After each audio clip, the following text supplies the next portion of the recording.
Mr. Silent Channel. Please don't skip the ads. Kabanata 3001 Hindi ako naniniwala. Nang lumingon ang kamera, ngumiti si Yefan, na nakasuot ng formal na damit, at kumaway sa lahat ng nasa harap ng kamera. Kumusta sa lahat, ako si Yefan.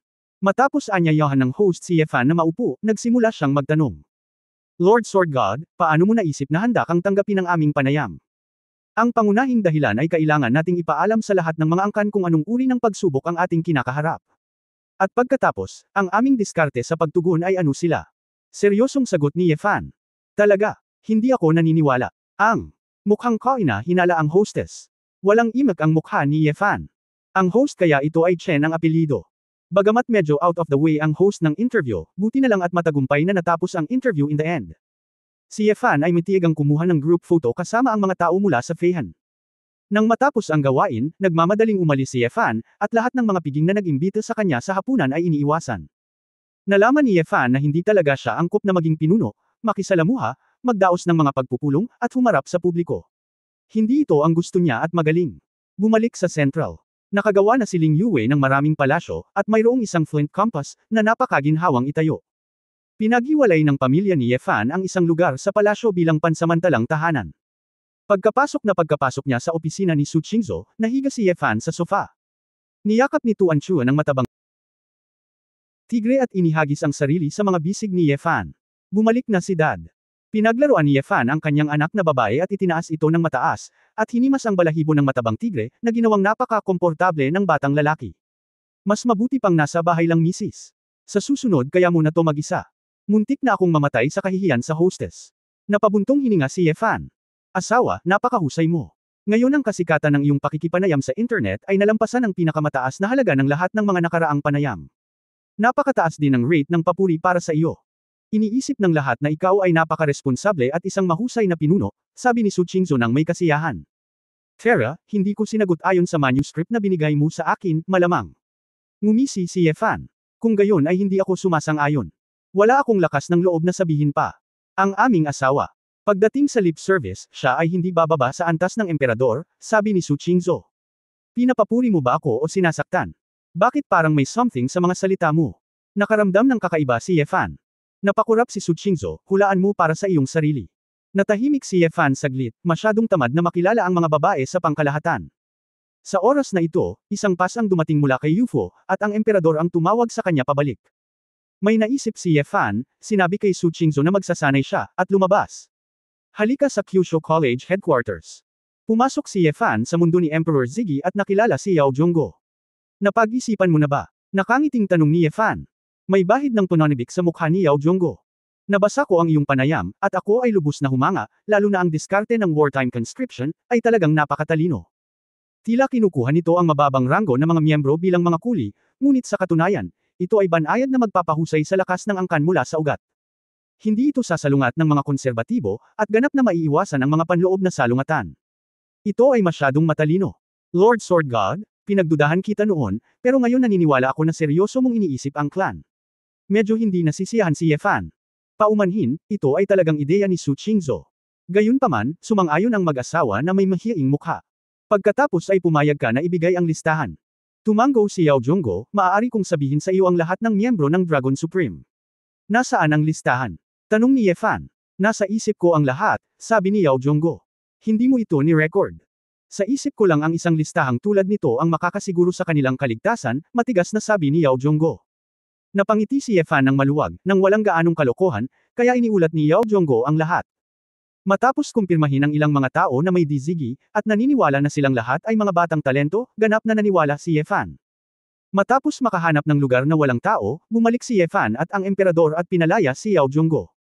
Yao Zhongguo, bagamat maganda ang iyong orihinal na intensyon, nakapatay ka ng napakaraming tao. Kung muli kang magpapakita sa publiko, ang din na ito ay hindi na muling maawin, sabi ng emperador na may seryosong tono. Salamat, din. Sumuko si Yao Zhongguo. Mula ngayon, magbabago ka na ng mukha at magtatago sa lupa. Ang lalaking Yao Zhongguo ay patay, na, sabi ni Yefan. Lord Sword God, ano ba talaga ang gusto mong gawin ko? Naguguluhang tanong ni Yao Zhongguo. Mahiwagang ngumiti si Yefan, pagkatapos ay nagpaalam sa emperador, at dinala si Yao Zhongguo sa ibang lugar na may magagandang tanawin. Guru, ang liwanag ng kandila na matagal nang naghihintay dito ay hindi man lang dinala sa kanyang tabi ang kasambahay. Ito ay natarante si Yao Jonggo at hindi maintindihan ang ibig sabihin ni Ye Fan. Candlelight, ang babae ko. Magaling siyang magtrabaho sa mga secret intelligence organization. Mula ngayon, ang Candlelight ang iyong contact person, at ikaw at ang iyong Shenlong Supreme ay patuloy na magtatrabaho ng lihim. Pero lahat ng sumasalungat sa patakaran ko, mga palihim na nanlaloko, basta malaman mo ang ebidensya, i-report mo lahat sa Candlelight. Kung mayroon akong anumang gawain, ipapasa ko sa iyo ang liwanag ng kandila, sabi ni Ye Fan. Naunawaan ni Yao Jonggo, gusto mo akong maging isang lihim na kamay. Tama iyon. Saglit na sumimangot si Yao Jonggo, pagkatapos ay tumango at sinabing, hanggat ito ay para sa kapakanan ng angkan, mamamatay ako. Huwag kang mag-alala, kung gusto mong mabuhay sa liwanag balang araw, papakawalan kita at hindi pipilitin. Hanggat ang iyong puso ay nakadirekta sa liwanag at lumalakad ka sa dilim, ano ang masama? Sabi ni Yao Jonggo na may kalmadong ngiti. Matapos maayos ang usapin, tumayo si Yao Jonggo at umalis. Guro, hindi mo ba talaga tinatalakay ang bagay na ito sa prinsesa? Tanong ng Candlelight na may kalahating ngiti pero hindi nakangiti. Sinadya kong itago ito sa kanya, kaya natural na hindi ko ipaalam sa kanya, sabi ni Ye Fan. Nag-aalala ka ba na ang prinsesa ang may kontrol? Gustong manatiling handa? Siyempre hindi. Ginagawa niya ang lahat para sa ikabubuti ko, at mayroon akong 100 kapayapaan ng isip para sa kanya. Nagtataka ang kandila. Tulad ng sinabi ko, ang unang prinsipyo ng gawain ni Qingzhou ay upang makinabang ako. Ngunit kung minsan, ang kanyang pagpipilian ay maaaring hindi ang gusto kong makita. Kaya, kung kinakailangan, sana ay mapipigil ko ito sa tamang panahon, sabi ni Ye Fan. Hindi interesado si Ye Fan sa pamamahala sa clan, ngunit hindi ibig sabihin na, wala siyang pakialam sa kanyang imperyo. Si Ye Fan mismo ay kailangang makabisado ang Secret Intelligence Network. Siyempre, maaaring may mahanap si Su Qingzhou, ngunit sa katalinuhan ng isang babae, dapat din siyang sukatin. Ang liwanag ng kandila ay tila naunawaan, sinindihan ito tumango, alam ng lingkod.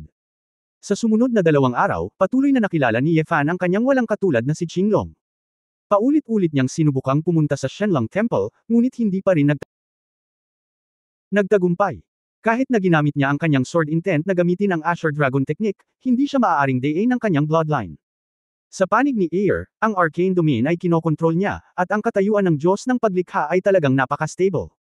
Sa kasamaang palad, walang espesyal sa templo ng paglikha. Pagkatapos ng lahat, ito ay isang templo lamang, at si Ayer ay hindi ang unang Diyos ng paglikha. Sa tawag ni Ayer, muling tumayo ang arcane domain kasama ang clan at pumirma sa iba't ibang termino. Sa katunayan, ito ay isang tacit na pagtatanghal ni Su Qingzhou at ng sariling pamilya ni Ayer, ngunit ito ay kapakipakinabang sa magkabilang panig, bakit hindi ito gawin? Nakita ni Ye Fan na walang problema sa clan sa ngayon, kaya gusto niyang bumalik sa Tart Arrows. Gusto niyang makita kung ano ang kalagayan ni Sally Ye, at upang maunawaan din ang mga hinaing sa pagitan ng Abyss Demon na pamilya at Belfinger. Kung maaari, makatutulong na malaman ang higit pa tungkol sa kapangyarihan ng ika-4 na kaharian. Ngunit nang malapit nang umalis si Ye Fan, biglang bumalik ang mata ko na ahas na matagal nang lumabas para magsanay. Kabanata 3,002 Hindi isang maliit na init ng ulo. Iniisip ni Ye Fan si Xiao Jin sa kanyang puso, ngunit alam din niya na kailangan ni Xiao Jin ng karanasan at paglago. Nang marinig na sinabi ni Su Qingzhou na bumalik ito, natural na masaya siya. Gayunpaman, ang ikinagulat ni Ye Fan ay ang sakam na ahas na ito ay nagdala pa ng isang espesyal na, maliit na lalaki. Zhongzhou, sa loob ng bagong gawang Sword God Palace. Dahil may apurahang usapin, ang mga idol at miscellaneous na mga tao ay na-screen out lahat. Sina Su Qingzhou, Ling Yuwei, Xiao Ziner, Du Yuner at iba pang mga babae ay nakatingin sa ulo ni Xiao Jin. Doon, nakatayo ang isang hugis ibon na banal na hayop na kasing laki ng palad. Sa ulo ay isang korona ng nagbabagang eskarlata na apoy, tulad ng pagsusuot ng isang maliit na korona. Ang mahabang balahibo ng buntot ay kumikislap na may makukulay na sinag ng liwanag, na patuloy na nagbabago ng kulay ng apoy. Ang isang pares ng maliliit na mata ay parang apoy na agata, na nagpapakita ng dampi ng pagmamalaki at aura. Napakaganda. Napaka-cute nito, ang ganda ng mga balahibo nito. Kumikinang ang mga mata ng mga babae, na parabang hinahangaan nila ang isang mapanlikhang gawa ng sining. Si Tuan Chuan sa tabi niya ay may hawak na matabang tigre, nagtataka kung bakit nagustuhan ng kanyang ina at mga auntie ang munting ibong ito. Kahit anong tingin mo, cute, meaty, fluffy ang steamed bun sa braso mo at pwede ding gawing unan at mounts. Bagamat maganda ang ibon, hindi ito masyadong malambot at walang masyadong laman. Hindi mataba, ayaw masyado ni Tuan Chuan. Xiao Jin, ito, ang maliit na Suzaku na ito ba talaga ang pabo na nakilala ko noon? Tiningnan ito ni Ye Fan saglit, ngunit hindi niya makita kung ano ang kinalaman nito sa malaking matabang pabo noon. Huwag pag-usapan ang figure, pag-usapan lang ang ugali na ito, ang ekspresyon na ito, ganap na naiiba. Master, hindi dapat mali, hindi ko pa nakikita, pero hindi dapat aminin ng nanay nito. Isang nasa hustong gulang na si Suzuko. Anumang amoy o anyo ay hinding-hindi malilimutan matapos itong hawakan, tunog ni Xiao Jinchuan. Gio. Tila hindi nasisiyahan ng maliit na Suzuko sa tawag na, turkey, kahit na hindi niya alam ang ibig sabihin ng pabo, iniisip pa rin niya na hindi ito magandang salita. Ilang beses nitong ikinapaypay ang kanyang mga pakpak, at ang gininto ang tuka nito ay tumutusok ng ilang beses sa ulo ni Xiaojin. Kahit na si Xiaojin ay isang 5-clawed golden dragon, mukhang masasaktan pa rin siya kapag kaharap ang tuka nitong maliit na vermilion bird. Ouch! Auntie, huwag mo akong kulitin. Hindi kita tinawag na pabo. Agrabyado na sabi ni Xiaojin, ngunit hindi na siya naglakas loob na sisihin pa. Ang maliit na si Suzuko ay mayabang na inikat ang kanyang ulo at hinayla pababa ang isang tumpok ng mga dumi ng ibon. Gayunpaman, dahil ang Suzuko ay kumakain lamang ng espiritual na enerhiya at hindi kumakain ng mga maalay na bagay, kaya ang mga dumi ng ibon nito ay talagang isang tumpok ng apoy ng Suzuko. Ay, gitling! Ang ulo ni Xiaojin ay direktang nasunog, at ang sakit ay napakasakit kaya mabilis niyang sinampal ang maliit na itinapon ni Suzuko. Ang maliit na Suzuko ay ikinaway ang kanyang maningning na mga pakpak at lumipad sa paligid ng bulwagan. Habang lumilipad, ito ay maglalabas ng mga pagsabog ng makukulay na sinag ng liwanag, at ang mga balahibo ng buntot nito ay parang isang red flame na kometa, na napakaganda. Mukhang nabighani ang mga babae. Bagamat napakaraming mythical animals sa pamilya, ito ang unang pagkakataon na makakita ng ganitong nilalang na makakaantig sa kanilang pagmamahal sa kagandahan. Malinaw na alam din ni Little Suzuko na hindi kayang labanan ng mga ordinaryong tao ang alindog nito. May pagmamalaki sa kanyang maliliit na mata, at natutuwa siya sa nakalalasing na mga mata ng mga taong ito. Gayunpaman, nang makita ko si Yefan, nakita ko na ang lalaki ay tila hindi nabighani sa kagandahan nito. Nagtataka lang si Yefan sa sandaling ito, anong edukasyon ang nakuha ng pabo na ito. Dati siya ay isang simple at tapat na bata, ngunit ngayon siya ay naging napakayabang at walang kabuluhan. Ang maliit na Suzuko ay walang malasakit kay Yefan, at natural na medyo hindi masaya. Sinadya nitong magpanggap na hindi kilala si Yefan, ngunit sa kanyang alaala, lagi niyang naaalala ang unang taong nakita niya pagkatapos niyang ipanganak. Para sa Little Suzuko, ang Yefan ay palaging isang kakaiba at espesyal na pag-iral. Lumipad ito sa harap ni Yefan at tumawag ng ilang beses. Nagtatanong ito kung bakit siya lang ang hindi naaakit. Hindi umimik si Yefan, iniabot ang kanyang kamay at kinurot ang katawan ni Little Suzuko. Ang maliit na Suzuko ay kinurot sa kanyang kamay, at tanging isang thumb size na ulo ng ibon ang tumambad. Giyu. Nanlaki ang mga mata ni Little Suzuko, natigilan, ano ang sitwasyon ng taong ito? Hindi ka ba natatakot uminit? Para sa mga ordinaryong tao, tiyak na makapangyarihan si Suzuko Shenwu. Ngunit ang katawan ni Yefan, kasama ng walang kapantay na batas, walang epekto sa kanya si Shenwu. Bilang karagdagan, ang maliit na Suzuko na ito ay hindi pa nalilinang sa bahay, isang maliit na sanggol, paano ito magiging banta sa kanya? Maging si Xiaojin ay natatakot na saktan si Little Suzuko, kaya hinayaan niyang ay bully siya ng batang ito. Okay, huwag kang lumipad, susunugan ko ang bahay mamaya, sabi ni Yefan. Tweet. Nagalit ang maliit na si Suzuko, paano ito gagawing pangit ng taong ito? Kung ang mga balahibo nito ay hindi makinis at magaspang, ano ang dapat kong gawin? Patuloy nitong sinisindi ang apoy ng Suzuko, ngunit ito ay ganap na hindi epektibo laban kay Yefan. Iniunat pa ni Yefan ang kanyang daliri at sinundot ang tuktok ng ulo ni Little Suzuko ng ilang beses. Galit ka pa ba? Napakabata mo at masama ang ugali. Sanay na sanay ang nanay mo na saktan ka bilang isang prinsesa. Galit na galit ang maliit na Suzuko, isang marilag na ibon, paano siya makakaranas ng gayong insulto? Ngunit sinubukan talaga nito ang lahat ng makakaya. Gusto ko rin maglaro. Hindi na makapaghintay si Xiaojiner, inabot niya at direktang kinuha ang maliit na Suzuko mula sa kamay ni Yefan. Ang babae ay mas exaggerated pa kaysa kay Yefan, hawak ang mga binti ng maliit na Suzuko gamit ang isang kamay, at pinaghiwa-hiwalay ang mga balahibo ng Suzuko sa isa pa, at nagmamasid ng mabuti. Wow! Yuner, tingnan mo, ang balahibo na ito ay talagang kayang sunugin ang Suzuko Divine Fire sa sarili nitong. Oo naman, ang Divine Beast ay mas matalino kaysa sa atin, at kailangan nating gisingin ang bloodline sa Bathing Fire Suzuko, bago natin magamit ang Divine Fire. Ilang taon na ang batang ito? Natural na gamitin ito, naiinggit na sabi ni Xiaojiner. Kababalik lang nina Xiaojiner at Yuner mula sa Fengqiwo. Tanging si Xiao Waisu ang nanatili pa rin sa Fengqiwo. Nabalitaan ko na kailangan niyang magstay sandali dahil mas malalim ang pagkakaintindi niya kaysa sa kanila. Kahit na ang magkapatid na Xiao at Do ay gumawa ng malaking pag-unlad, hindi pa rin nila naabot ang kaharian ng Suzuko. Kaya, pagkatapos makita itong Suzuko na apoy, hinahangad ko ito. Ate, ang banal na apoy na ito ay dapat na mas komprehensibo kaysa sa kung ano ang maaari nating gamitin. Nakikita mo ang maraming kapangyarihan na pinaghalo. Hindi rin ito maibaba ni Du Yun'er, hinaplos ang balahibo ng Phoenix sa tabi niya. Hey! Kakaibang sinabi ni Ling Yue, sa pagkakataong ito ay tahimik na ang maliit na lalaki. Ngayon lang ay hinawakan ito ni Ye Fan at patuloy na nawalan ng galit. Nang makita ito ng lahat, nalaman nilang ito nga ang nangyari. Ang maliit na Suzaku ay nasa mga kamay ni na Xiao Ziner at Du Yun'er, kahit na medyo hindi komportable, ngunit tila hindi ito masyadong nakakadiri. Mukhang may kaugnayan ito sa dugo ng Phoenix. Ang Vermilion Birds ay ang mga ninuno ng lahat ng uri ng Phoenix. Dapat mas malapit ako sa babaeng Phoenix, sabi ni Feng Qinglan. Hehe. Hayaan mong itago namin ni Yun'er ang maliit na Suzaku, para hindi ka masunog. Masayang niyakap ni Xiao Ziner ang maliit na si Suzaku sa kanyang mga bisig. Lahat ng mga babae ay mukhang naiinggit, na sana ay mula rin sila sa pamilya ng Phoenix. Bagamat hindi nila ito sinubukan, hanggat naramdaman nila ito, alam nila na hindi nila basta-basta mahawakan ang maliit na Suzaku, at sila ay masusunog. Hindi alam ni Ye Fan kung matatawa o maiyak, lumingon siya at tinanong si Xiao Jin, ano ang sitwasyon? Pinilit ng ina nito na kunin ito, at ngayon dinala niya ito sa akin. Paano mo nakilala ang Suzaku na iyon? Magmadali. Tumayo ka at linawin mo. Talagang kumbinsido si Ye Fan ang matako na ahas na ito, hindi nagtagal pagkatapos lumabas, ay hindi nakakita ng makabuluhang pagtaas sa lakas, ngunit ibinalik ang kaunting Suzaku. Hindi ko talaga alam kung paano ito gumagana. Gaano kalakas si Suzaku? Kung gusto mong ipagkatiwala ang iyong anak sa pag-aalaga sa kanya, ikaw ay nasa problema. Hindi ba't nilinaw ng munting ginto na ito na nagdala siya ng mainit na patatas? Kabanata 303. Guro, ayoko, pumunta ako sa Titan God's Domain para maging mas malakas at karapat-dapat kay Master. Pagkatapos ang kawawang si Xiao Jin ay tinugis ng isang Titan. Ang Titan na iyon, si Xiao Jin, natural na hindi ako natatakot. Ngunit ang Titan na iyon ay nandaya at humingi ng tulong. Hindi. Kahit gaano ako katapang, Xiao Jin, hindi ko kayang talunin ang tatlong Titans. Sandali.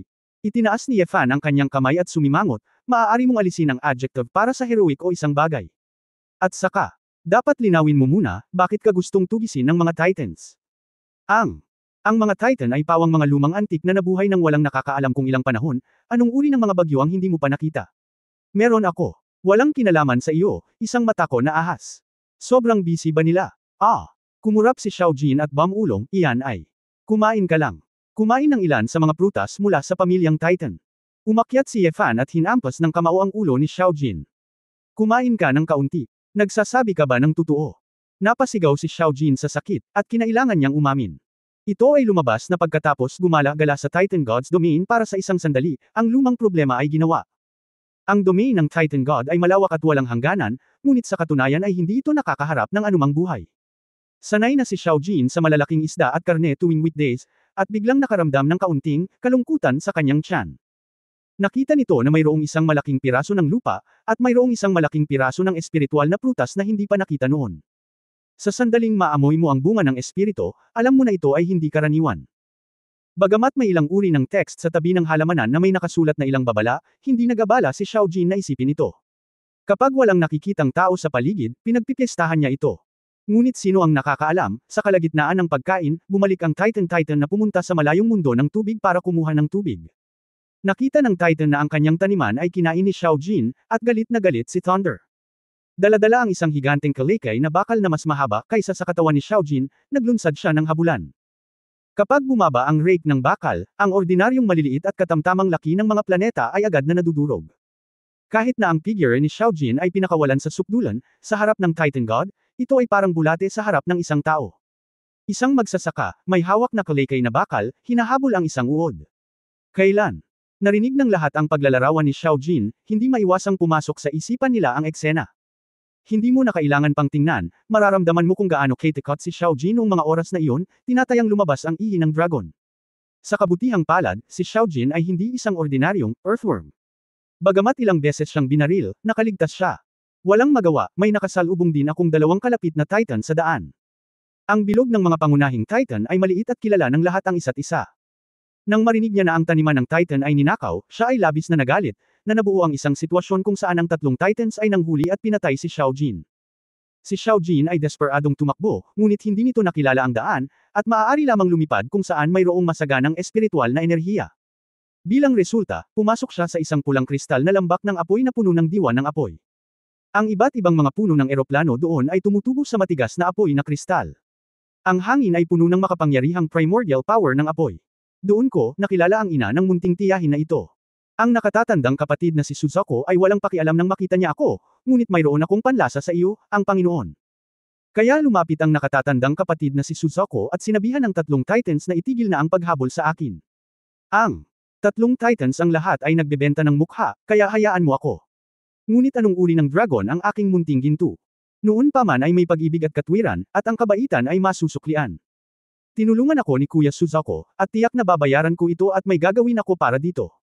Mahusay na nagsalita si Xiaojin. Emph, anong kinalaman mo? Malinaw na nakatingin si Suzuko sa mukha ni Ye Fan.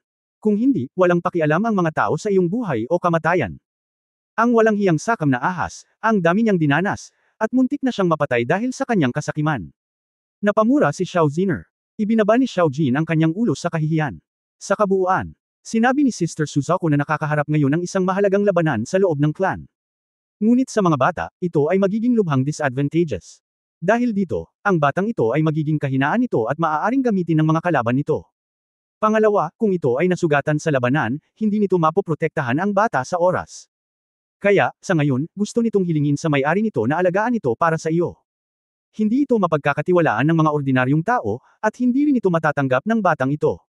Ang may-ari lang ang iba. Sinabi nito na ang batang ito ay may kapalaran sa Panginoon, at utang mo rito ang isang negel iligtas buhay na pag-ibig, kaya siya ang pinakamahusay na kandidato, sabi ni Xiaojin. Hindi nagkaimik si Ye Fan, malinaw na si Suzuko mismo ang susunugan siya hanggang mamatay nang hindi nagtatanong tungkol sa kawalang ingat. Utang ko sa sarili ko. Well, ito ay isang maliit na pabo na nakatakdang alagaan ito pa rin. Bukod sa, napakarami na ng maliliit na ninuno sa pamilya, isa pa o mas kaunti ay walang pagkakaiba. Ang pamilyang Suzuko, ano ang nangyayari sa loob? Nag-aalalang tanong ni Ye Fan, na gustong malaman pa. Mukhang, isa pang Suzuko powerhouse ang nakikipagkumpetensya sa nakatatandang kapatid na babae para sa posisyon ng patriarch. Dahil narinig ko na tinatawag ng Titan ang nakatatandang kapatid na babae na si Suzuko na patriarch. Gayunpaman, dahil umalis si Sister Suzuko sa angkan ng Suzuko ng mahabang panahon upang maipanganak ang batang ito. Ang kanilang pamilyang Suzuko ay magiging lubhang mahina sa mahabang panahon kapag sila ay nagsilang ng mga bata. Kaya naman nagtago ka sa Teiso noong mga oras na iyon, at hayaan silang makilala ng amo. Sabi ni Xiaojin. Hindi nagkaimik si Ye Fan. Ito pala na ang Suzuko sa oras na iyon ang pinakamahina nitong panahon. Halos patayin siya nito sa isang kagat. Hindi nakapagtataka, nagtaka ako kung bakit ang isang malakas na tao tulad ni Suzuko ay lilito sa eroplano ng Teiso. Ito ay upang manganak ng isang bata, at sadyang umiwas sa mababang kaharian. Ngunit ang cycle ng kapanganakan ay masyadong mahaba, kahit na si Chiyo parehong Jishuanyuan at ako ay nakatagpo nito. Mula dito, makikita natin sa gilid kung gaano kahirap para sa maliit na Suzuko na ito na lumitaw. Hindi nito minamaliit ang aking lakas sa simula, at ngayon ay nakakapanatag na ibigay ito sa akin upang protektahan ito. Malungkot na tanong ni Ye Fan. Master, hindi mo alam, isa kang Emperor-level swordsman, pero sikat ka. Alam ng lahat sa Titan Dominion ang iyong reputasyon, ngunit ikaw ay maharlika. Nakangiting sabi ni Xiaojin. Naghinala si Ye Fan, hindi ba dapat? Noong hinabol ka ng mga Titans, tinawag mo rin ako, di ba? Walang silbi ang magsumbong. Sinabi ng mga Titans na ang mga Titan ay hindi natatakot sa sinuman, ang mga Titan ay nagkakaisa, at walang silbi na pumunta sa Diyos ng Espada. Nagdilim ang mukha ni Ye Fan. Napagtanto ni Xiaojin na muli siyang nasabi ng mali, at nagmamadaling bumalik muli. Tiniis ito ni Ye Fan, ngunit nagtanong, kung gayon, paano ang sitwasyon ni Suzuko ngayon? Sigurado ba ang labanan ng mga patriarka? Paano ito nakabawi? Magiging okay din ba? Hindi umaasa si Ye Fan na wala talagang ina ang munting Suzuko na ito. Ito ay dapat na maayos, sabi ni Xiaojin. May maitutulong ba ako sa iyo? Master, nahihiyang sabi ni Xiaojin, nagtanong din ako, ngunit sinabi ni Kuya Suzuko na hindi ito isang antas na labanan, Master, hindi mo ako matutulungan. Kung maaaring pangalagaan ni Master ang munting ninuno, sapat na. Titan God Realm ang mga mythical beasts sa loob ay mayroon pa ring bottom line, at hindi nila sila hahabulin at papatayin sa labas para sa kapakanan ng posisyon ng Patriarch. Iyon ay, bakit ito ng ahas na ipagkatiwala ang maliit na Suzuko sa Panginoon para alagaan ito sandali? Matigas ang mukha ni Ye Fan, ngunit walang dapat ikabahala. Sabi, sapat na ang ordinaryong Suzuko, ngunit natatakot ako na ang Suzuko na ito pa rin ang nangungunang powerhouse sa Suzuko. Sa makatuwid, ang mga salita nito ay hindi dapat nagyayabang. Hey, Master, may oras ka rin para ma-deflate, ngumiti si Xiaojin. You have the guts to say it. Isa kang sakam na ahas na higit pa sa sapat na tagumpay. Nangako ka, upang maging mas malakas, ngunit kahit na ang mga Titans ay nasaktan sa iyo. 8 beses na akong nalugmok, pinalaki ka ng husto. Bobo na ahas. Umakyat si Ye Fan para hawakan ang lalamunan ni Xiao Jin, at sinuntok siya ng 3 sunod-sunod na beses. Wuho, huwag kang makipag-away. Alam kong mali. Master, dinalhan kita ng magandang bagay, magugustuhan mo. Ha, kulang ka. Ano ang maibabalik mo? Ngumisi si Ye Fan. Malamang masarap, bulong ni Su Qingzhou. Hindi. Mabilis na umiling si Xiao Jin, at pagkatapos ay maingat na inilabas ang isang gintong pulang balahibo. Tahimik na nakatingin lang dito, nararamdaman ko na ang banal na bakas na nagmumula sa balahibong ito ay nakakatakot. Ito ay ang nakatatandang kapatid na babae na si Suzuko, ang humiling sa akin na ibigay ito sa amo. Ngumiti si Xiao Jin at sinabing may mahiyaing mukha, sinabi ni Sister Suzuko na kahit na magaling na ang iyong amo, hindi may iwasang makatagpo ka ng krisis na hindi malulutas. Maaari nitong baliwalain ang Panginoon, ngunit dapat nitong tiyakin na ligtas ang mga anak nito. Sa makatuwid, kung ang master ay kung makatagpo ka ng mga problema na hindi malulutas, maaari mong direktang pag-alab ang Suzuko Feather sa Longyan. Anuman ang oras at lugar, maaaring direktang maglakbay si Sister Suzuko sa pinangyarihan upang iligtas ang isang emergency. Sa pangkalahatan, hindi maaaring umiral ang Suzuko Feather. Direkta itong susunugan. Ngunit ang isang ito ay may supernatural na kapangyarihan ng pinakamatandang kapatid na babae, kaya maaari itong mapangalagaan ng mahabang panahon maliban kung ito ay aktibong nag-aapoy. Napabuntong hininga si Ye Fan. Nangangahulugan ito na sa pamamagitan ng balahibo na ito, maaari mo itong ipatawag sa isang kurot. Ang hari ng angkan ng Suzuko. Kabanata 3004 na Vermilion Bird Feather. Guro, hindi ba magandang regalo ito? Mukha namang saplade si Xiao Jin. Tuwang-tuwa ang mga kababaihan, ang Vermilion Bird Feather na ito ay talagang isang nakapagliligtas buhay na artifact sa kritikal na sandali. Brother Ye Fan, kasama nito, magkakaroon ako ng higit na kumpiyansa sa pakikipaglaban kay Taikang sa pagkakataong ito. Masayang sabi ni Du Yuner. Bumantong hininga si Ye Fan at tumalikod na may matipid na ngiti. Yuner, hindi kas-iya siya ang maging masaya. Bakit? Itong Vermilion Bird Feather, sa halip na bigyan ako ng anteng-anteng, ay maaari ding bigyan ako ng babala. Kung hindi na masyado, ibigay mo na lang sa akin ang huli. Anong pinagsasabi mo? Ano ang babala? Napakahalagang magbigay ng isa. Don't you tell me, nasusunog ba ang ordinaryong Vermilion Bird Feather kapag iniwan mo? Sabi ni Xiao Ziner. Umiling si Ye Fan, makikita ito ng iba na mahalaga, ngunit nagmamalasakit si Suzuko na magbigay ng higit pang mga balahibo. Kung talagang nag-aalala ito tungkol sa kaligtasan ng bata at gustong tumulong sa isang kritikal na sandali, dapat itong magbigay ng kaunti pa. Pagkatapos ng lahat, alam ng Diyos na gagawin ko. Hindi ako mawawala, hindi ba ako naruroon sa kritikal na sandali? Magbigay pa ng ilan, pinakamainam para sa iyo na magkaroon ng isa, na katumbas ng ilan pang insurance. Gayunpaman, hindi gaanong ibinibigay, bakit? Ye Fan doon pagkaraan ng ilang sandali, may bakas ng kawalan ng kakayahan. Dahil gusto nitong sabihin sa akin. Ngunit kung gagamitin ko itong Suzuko Feather, inaamin ko talaga na hindi ko kayang protektahan ang mga anak nito. Sa tingin mo ba ay hindi man lang maramdaman ni Suzuko ang panganib sa sarili nitong mga anak? Kung tama ang hula ko, dapat may espesyal itong koneksyon sa maliit na pabo na ito. Sa sandaling makaramdam ng takot at panganib ang maliit na lalaki, tiyak na mararamdaman ni Suzuko. Ito. Paano nga ba nito itataya ang kaligtasan ng lahat ng bata sa atin sa mga tao? Ano ang sinasabi mo sa kritikal na sandali, hayaan mo akong iligtas si Fen Yu. Sa mas malaking lawak, ito ay isang babala sa akin. Una, mahahanap ako nito palagi at pumupunta sa tabi ko, kaya huwag mag-isip ng masama tungkol sa maliit na pabo. Pangalawa, minsan lang ang pagkakataon, huwag maging gaaman. Kung gusto mong hawakan ng matagal ang anting, na ito, mas mabuting gawin mo ng todo at huwag madaling gamitin ang pagkakataon. Nagulat si Ling Yue, napakakomplikado ba na ang isang Vermilion Bird Feather ay may napakakomplikadong konotasyon. Masyado kayong mga conspiracy theorists, ang isang malakas na tao tulad ni Suzuko Patriarch ay may napakaraming tukana. Si Xiao Ziner ay medyo hindi kumbinsido. Kasi head siya ng clan, mas malalim ang iniisip niya. Maaari itong dumaan sa ganoong katagal hanggang sa maisilang ng ligtas ang bata, at tiyak na hindi ito swerte. Sumasang-ayon si Feng Qinglan sa pagsusuri ni Ye Fan. Handang gamitin ng aming asawa ang kanyang utak, ngunit siya ay talagang matalino. Su Qingzhou hawak ang tasa ng tsaa sa kanyang kamay. Nakangiti niyang sabi. Pagkatapos sabihin ito ni Su Qingzhou, naniwala din ang mga babae na dapat tama si Ye Fan. Ano? Kung gayon, kung hindi mo kailangan ng Vermilion Bird Feather, hindi kakailanganin ng maliit na lalaki. May mali. Kung may ma-accident, lalapit ang nanay nito. Hinaplos ni Xiao Ziner ang tiyan ng maliit na Suzuko gamit ang kanyang mga daliri, at komportableng pinaikit ng batang lalaki ang kanyang mga mata. Mali, ito ay dahil ang kanyang ina ay maaaring dumating anumang oras, kaya kailangan nating maging mas maingat upang maprotektahan ito. Nagbibigay ito sa amin ng mga bata na manood ng ilang sandali, at sa wakas ay nagtitiwala sa amin. Kapag tapos na ang mga bagay, maaari kong maging kaibigan ang buong Suzaku clan sa hinaharap.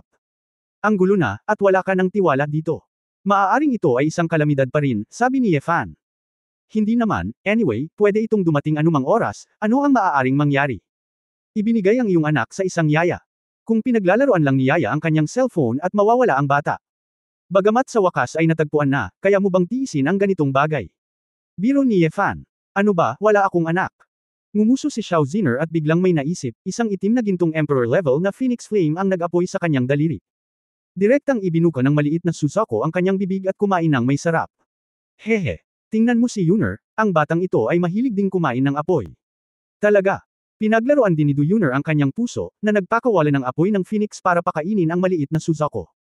Ang mga babaeng katabi niya ay hindi nakaimik, pakiramdam na si Du Yuner ay inililigaw ng kanyang kapatid. Ang batang ito ay madaling pakainin at nakakatipid ng pera sa feed, hindi tulad ng ilang maliliit na bagay. Hindi banggitin ang mabagal na paglaki, makakain siya ng marami. Malungkot na bamantong hininga si Yefan, at tumingin sa matako na ahas at matabang tigre sa tabi niya. Guro, nakagawa na ako ng kontribusyon sa pagkakataong ito, mayroon bang gantimpala? Kinapa ni Xiao Jin ang kanyang dalawang dragon claws bilang pag-asa. Magtanong, hindi mo ba naiintindihan ang sinabi ko kanina? May mukha ka pang gagantihan. Buti na lang hindi kita sip-in ng ilang beses. Galit na sabi ni Yefan. Oh, iniyuko ni Xiao Jin ang kanyang ulo. Itinuro ni Yefan si Little Suzaku, ang susunod mong gawain ay protektahan ang maliit na pabo na ito nang hindi natitira kahit isang pulgada.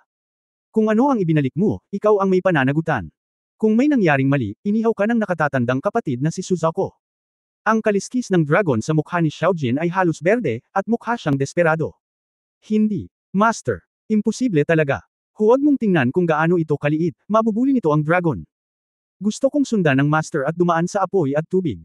Itinaas ni Yefan ang kanyang kamao at ngumiti ng may pananakot. Ayan na. Biglang nag-alinlangan si Xiao Jin at umatras. Huwag kang mag-alala, Xiao Jin, kami ng kapatid ko ang bahala dito, kaya mo ang mga gawain, pag-aaliw ni Du Yuner. Tumango si Xiao Jin at lumuluhang tumango. Sinabi ni Yefan, huwag kang lalabas para magsanay sa hinaharap. Kung hindi mo nakilala si Suzaku sa pagkakataong ito, baka hindi ka na makakabalik. Hindi lahat ay maaaring maging isang matapang at walang talo na general, at hindi nahihiya ang maging isang ordinaryong tao. Siyempre, hindi lahat ng dragon ay kailangang utusan ng hangin at tawagin ng ulan, at lampasan ng mundo. Maaari kang maging matako mong ahas, at hindi mo kailangang patunayan ang anuman sa sinuman. Habang ako, Yefan, kumakain sa isang kagat, hindi kita gugutuman. Pagkatapos magsalita ni Yefan, tinapik niya si Xiao Jin sa ulo, tumalikod at umalis. Napaluha si Xiao Jin at tumingin sa likod ni Yefan, Master. Hindi napigilan ng mga babae ang tumawa. Sa katunayan, alam ng lahat sa pamilya na palaging pinapagalitan ni Yefan si Xiao Jin, ngunit palagi niyang iniisip ang kaligtasan ni Xiao Jin. Ang mga tao ay hindi halaman, at maaari silang magkaroon ng damdamin kung iingatan nila ang mga bulaklak at halaman, hindi pa banggitin ang mga sakam na ahas sa pamilya. Umalis si Yefan sa Central Province at gumawa ng ilang paglipat sa Tart Arrows. Napakalayo ng Kyushu at ng Seventh Kingdom. Nadama ni Yefan na ang isang paglipat ay kumonsumo ng masyadong maraming enerhiya, at magiging mas mahirap na hatiin ito ng maraming beses. Kung tutuusin, ang kanyang paglipat ay ginaya mula sa Delphi, at ito ay medyo naiiba sa orihinal. Nang makarating siya sa tuktok ng pulang-pula na kulay, pamilyar na si Yefan sa daan. Malapit sa palasyo, mabilis siyang nakaramdam ng pamilyar na strategic pressure. Anong coincidence, nakabalik ka na ba? Nakangiting bati ni Yefan. Ang pinuno ng Fallen Angel Army, si Sazem, ay natigilan nang makita niya si Yefan na biglang sumulpot. Tumingin ito sa kaliwat kanan, ngunit hindi maintindihan kung paano lumitaw si Yefan. Panginoong Espada Diyos, ilang araw na ang lumipas.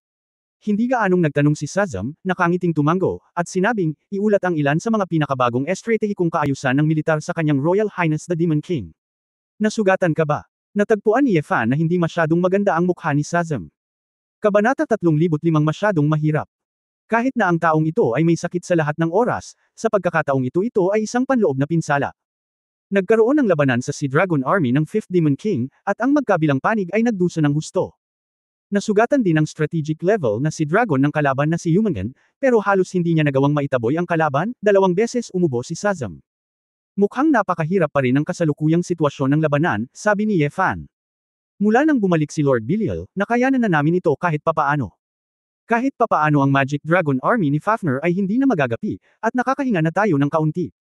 Siyempre, compared sa Battle of Lord Sword God sa Clan Alliance, we hear nothing, natatawang sabi ni Sazam. Ngumiti si Yefan, alam niyo lahat. Kanina lang tapos na ang laban. Bagaman malaki ang Taishi, ang totoong malaking kaganapan, kumakalat ang balita, walang distansya. Not to mention the movement of the first Demon King and the Emperor-level swordsman, all forces will pay attention, sabi ni Sazam.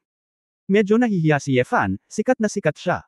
Lord Sword God, nagkataon na nakilala kita, may sasabihin ako sa iyo. Alam mo ba na sa pagkakataong ito, ang nanguna sa ekspedisyon para salakayin ang alyansa ng angkan ay ang general ng Diablo sa ilalim ni Satanas. Naging seryoso ang mukha ni Sazam. Mukhang, 2 sa 3 higanti ng impyerno, nagtaka si Yefan, bakit, may balita ka ba? Kung tutusin, lahat ng ating mga nahulog na anghel ay nagmula sa lawa ng apoy ng impyerno, bagamat pinangunahan ko ang aking angkan na lumiko sa ikapitong kaharian. Gayunpaman, mayroon pa ring ilang mga matandang kaibigan sa unang kaharian, at paminsan-minsan ay naroroon. Eye contact. Talaga. Tapos may impormasyon ka. Tuwang-tuwa si Yefan, at kapag bumalik siya, may makukuha siya. Mahigpit na sinabi ni Sazam, sa pagkakataong ito, ang commander na namumuno sa tropa ay si Ribora ng Big Three. Ang demonyong ito ay kilala bilang ang pinakamakapangyarihan sa Big Three. Bagamat hindi ko ito nakita, hindi ko alam ang mga tiyak na patakaran. Ngunit narinig ko na ito ay isang out-and-out na henyo, at ang mga kasanayan sa pakikipaglaban nito ay komprehensibo hanggang sa mapangahas. Ito ay hinikayat ni Satanas noong ito ay napakabata pa. Tila dahil sa ilang karanasan noong bata pa siya, naging tapat siya kay Satanas. Ang Ribora ay halos walang anekdota at kadalasan ay reclusive at napaka-misteryoso. Ang mga demonyong nakipag-ugnayan dito ay nagsasabi na ang demonyong ito ay napaka-boring. Sa tuwing ito ay lilito, ito ay para lamang kay Satanas. Para dito, ang pagiging tapat sa Diablo ang lahat. Umiling si Yefan, malakas ba ang frontal strength? Baka isa kang martial idiot. Inaasahan ko ito. Lord Sword God, bagamat kailangang mag-ingat si Ribora, ang gusto kong sabihin ay ang taong kailangang mag-ingat, ay ang Deputy Commander, Booker. Oh, paano sasabihin? Bumantong hininga si Sazam, si Booker ay ang tanging isa sa Big Three na hindi itinuturing na Demon King's Army. Ang tungkulin nito ay sibilyan, at ito ang pinakamataas na ministro ng Ministry ng Kultura ng unang kaharian. Ibig sabihin, hindi ito papayagan ni Satanas na sumali sa ekspedisyon maliban kung kinakailangan. Una sa lahat, syempre, gusto ni Booker ang mga gawaing pangkultura, at siya ay isang sikat na scholar sa eroplano. Ngunit ang pangunahing dahilan ay ang batas ng eroplano ni Booker ay ang unang kamay na killer ng unang kaharian. Ang pagpapanatiling kaunti hanggat maaari ang mga kamay ni Booker ay upang panatilihing sikreto ang kanyang mga kakayahan. Lumubog ang mukha ni Yefan. Anong batas meron nito? Sa partikular, hindi ko talaga alam. Ngunit sa simula, noong naglalaban pa rin sina Satanas at Jeros para sa katayuan ng unang kaharian. Ginamit ni Booker ang 3 madiskarteng antas ng mga tauhan ni Jeros sa isang araw. Ang pinaka-nakakatakot ay hindi man lang pumunta si Booker sa front line. Naiwan si Booker sa kabuuan. Ang 3 madiskarteng antas ng kalaban ay pawang mamati sa sakit. Namamatay. Natigilan si Yefan. Pwede pang magkasakit at mamatay ang madiskarteng demonyong ito. Ito ay hindi isang ordinaryong malalang sakit, ngunit isang biglaang pagsiklab ng ilang uri ng malignant na sakit. Ang 3 mga base ng paglilinang ng demonyo ay hindi malulutas, at lahat sila ay namatay ng marahas nang hindi nakabuo ng isang plano sa paggamot. Bumantong hininga si Sazam, kahit na ang kaluluwa ng demonyo ay maaaring tumagal ng ilang sandali, ngunit kapag ang dalawang hukbo ay nagharap sa isa't isa, ang lahat ng 3 estratehikong antas ay magkakasakit, at ang pagkatalo ay makakahinga lamang. Sa isang araw, lahat ng 3 estratehikong antas ng kaluluwa ng demonyo ay naani, at ang hukbo ni Jeros ay natalo. Ang digmaang iyon ay tumagal ng mahigit 100 taon, at bigla itong natapos. Ito rin ang huling tawag ni Booker, na nagtatag ng katayuan ni Satanas bilang unang Diablo. Paano ginawa ni Booker? Hindi ba pwedeng sabihin na mamamatay ka sa sakit? Ang mukha ni Yefan ay pangit, na masyadong masama. Pagkaraan, sinabi ng ilang veterano na sinisiyasat ni Booker ang iba't ibang impormasyon sa background sa antas ng strategic ng kalaban sa mga unang araw ng digmaan. Ang ilang mga tao ay naghihinala na upang mamanipula ni Booker ang buhay at kamatayan ng kabilang partido, kailangan niyang malaman ang impormasyon ng kabilang partido. Hindi malinaw kung paano ito gagawin. Sa madaling salita, kung ang tugon ay hindi maganda, malamang na ang digmaan ay hindi pa nagsisimula, at ang lahat ng mga estratehikong antas ay mapapawi ng maaga. Sabi ni Sazam. Pagkolekta ng impormasyon. Si Yefan ay nasa isang mabigat na puso. Ito ay tila isang batas ng pagsasabuatan at panlilinlang. Maaaring hindi niya ito pansinin, ngunit sa ibang mga madiskarteng antas, natatakot ako na hindi niya ito magagawa. Higit na mahalaga, higit pa, ang sarili niyang mga babae, ay nasa krisis din. Master Sword God, bagamat kailangan mong maging maingat, hindi mo kailangang mag-alala ng sobra. Ang Booker ay hindi dapat masyadong hindi ma-target. Protektahan ang madiskarteng impormasyon sa background ng alyansa ng angkan at subukang huwag mangolekta ng mga especially iya ng demonyo. Maaaring ito ay mabuti. Marami, sabi ni Thazam. Tumango si Yefan, salamat, sasabihin ko sa kanila. You're welcome, we should help each other now, nakangiting sabi ni Thazam. Nasa strategic level ka na pala, bakit mo dinala ang sarili mong tao sa ikapitong kaharian? Iwanan ang unang kaharian at pumunta sa pinakamahina na ikapitong kaharian. Mayroon bang espesyal na dahilan? Tanong ni Yefan. Mapait na ngumiti si Thazam, Lord Sword God, hindi ka pa ba nakapunta sa Hellfire Lake? Umiling si Yefan. Ang dahilan ng pag-alis ng aming pamilya ay kapareho ng sa maraming fallen angel na umalis doon. Ang mga araw sa lawa ng apoy ng impyerno ay napakahirap, bamantong hininga si Thazam. Dahil lang dito, natigilan si Yefan. Walang lugar para sa mga demonyo, ito ay isang tigang na lupain.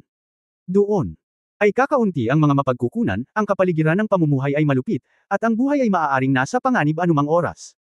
Noong panahong iyon, hindi ko pa naiintindihan ang mga batas ng eroplano, ito ay hindi isang madiskarteng antas. Itinuon ko ang pansin dito, kaya tahimik akong tumakas. Ang dahilan kung bakit ako napunta sa Seventh Kingdom ay upang maiwasan ito. At saka, medyo mahina ang Seventh Kingdom, at madali kaming tanggapin, sabi ni Thazam. Mukhang parehong mga tao at mga demonyo ay gustong lumipat sa maunlad na ekonomiya at matitirahan ng mga lugar, nakangiting sabi ni Yefan. Siyempre, kahit na ang Hellfire Lake ay napabuti ng husto. Ngunit sa mga tuntunin ng pamumuhay na kapaligiran, ang unang kaharian ay hindi pa rin maihahambing sa ibang mga kaharian.